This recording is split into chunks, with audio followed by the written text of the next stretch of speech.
vous laisse la parole. Bonjour à tous, bienvenue sur la TSO Radio et comme tous les mois maintenant on se retrouve pour parler de la saison théâtrale du Family Star de Guise et pour le mois de mars on se retrouve pour la deuxième fois Héloïse. Comment ça va Héloïse ? Ça va toujours très bien. On se retrouve tous les mois maintenant exceptionnellement. Il y a 2 dates pour le mois de mars donc on se retrouve 2 fois pour parler de cette saison théâtrale qui suit son cours durant cette année. Et donc là on va faire un gros plan sur le spectacle du 28 mars de Paolo Lani qui s'intitule La Lettre et donc Paolo Nani. Et c'est un grand artiste, on en a discuté déjà avant dans les précédentes vidéos, mais voilà, c'est un artiste italien qui, je te laisse continuer, mais qui est très très connu dans le monde. Oui, effectivement, il est très connu parce que ce spectacle, La Lettre, il date de 1992, donc ça commence déjà à remonter. Et en fait, depuis ce temps, il parcourt le monde avec ce spectacle et à chaque fois, c'est un succès phénoménal. Peu importe les pays, peu importe les âges, peu importe les cultures, ça fonctionne à chaque fois. Moi, j'aime bien dire que c'est un peu dans le style de Charlie Chaplin parce qu'on est vraiment sur un spectacle qui n'est pas du tout autour de la parole. C'est un spectacle qui est muet, qui s'appuie beaucoup sur le comique de gestes, sur les grimaces, les mimiques, les choses un petit peu acrobatiques aussi, que ce soit avec son visage, avec son corps, avec du feu aussi. C'est assez impressionnant, c'est très drôle. Voilà, Et c'est également aussi, ce qui est bien aussi avec ce spectacle, vu que c'est muet, aussi les personnes qui sont sourds peuvent aussi également participer à ce spectacle, parce que vu que c'est muet, voilà, c'est que des gestes, il n'y a pas de parole. Donc voilà, c'est aussi important de le dire aussi, de le préciser. Si des gens veulent venir voir ce spectacle, il faut dire aussi que c'est un spectacle muet, donc les personnes malentendantes ou sourdes peuvent venir voir ce spectacle, qui est très impressionnant. J'ai juste montré la petite photo qu'il y a sur le programme. Alors on voit Paolo Nani avec en train de faire du feu, pas comme dans Koh-Lanta, mais il fait un peu cracheur de feu, voilà, donc c'est impressionnant. Donc, et aussi, il faut le préciser, avec TSO Radio, il y a un partenariat avec le Family Star de Guise, nous allons faire gagner 2 fois de place pour ce spectacle. Voilà, c'est important aussi de le préciser.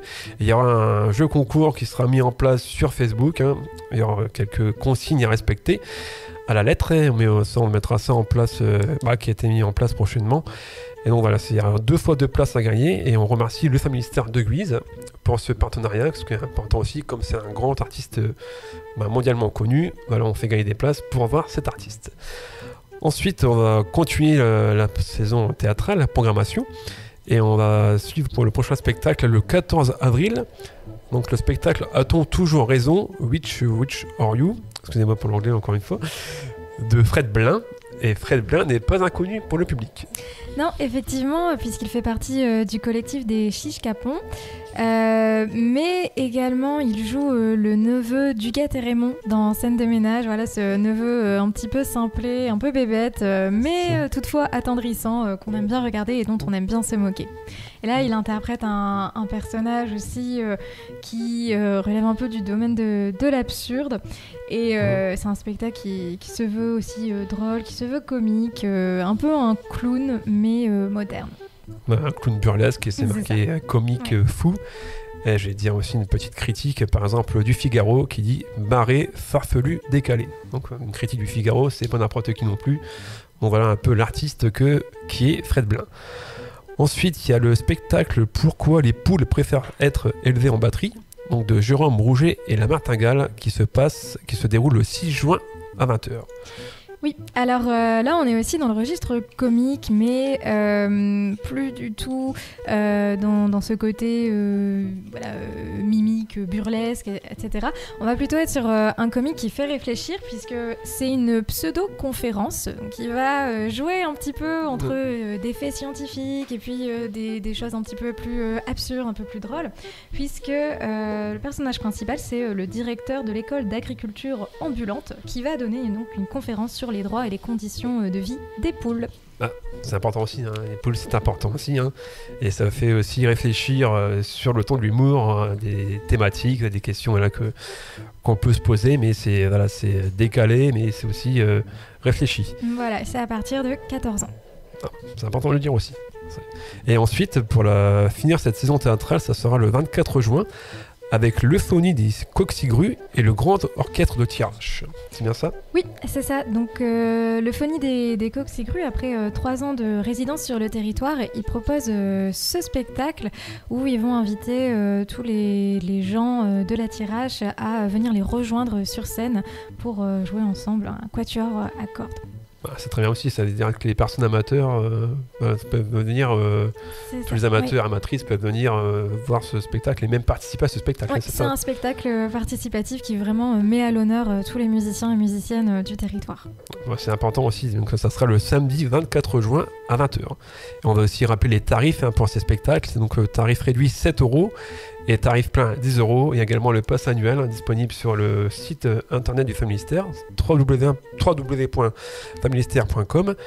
Il y a également aussi un opéra, il me semble, une représentation d'opéra. Oui, tout à fait.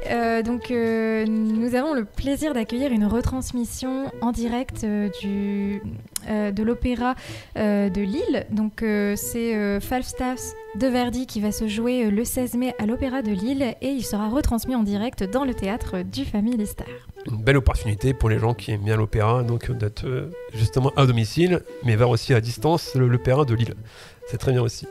Et on va parler aussi un peu du 1er mai, forcément. Qui dit Familistère de Guise dit aussi également la fête du 1er mai. Voilà, les spectacles sont en train de se mettre en place, c'est en train de se finaliser, les choses aussi, la programmation qui est en train de se finaliser. On en saura plus également sur TSO Radio lors de prochaines interviews. Et on rappelle aussi que même si les gens de Guise connaissent très bien la fête du 1er mai, mais pour les gens qui ne connaissent pas encore, voilà, c'est une fête de toute la journée, c'est une fête, il y a des spectacles de rue, il y a également la possibilité de faire la visite du Familistère de Guise aussi, avec des thèmes spéciaux, pardon. Et donc aussi une petite restauration, on peut manger sur place, des petits manèges pour les enfants. Il y aura de tout et on espère le soleil qui sera présent pour également que cette invité, s'il nous entend, s'il nous écoute.